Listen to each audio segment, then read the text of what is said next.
गुरुर्ब्रह्मा गुरुर्विष्णुः गुरुर्देवो महेश्वरः गुरुर्साक्षात् परः ब्रह्म तस्मै श्री गुरवे नमः।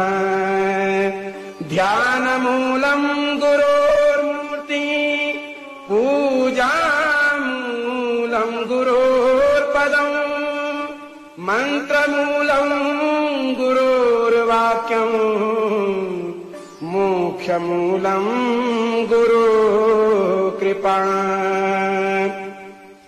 शिवो गुरुः शिवो देवः शिवो बन्धु शरीरिणाम् शिव आत्मा शिवो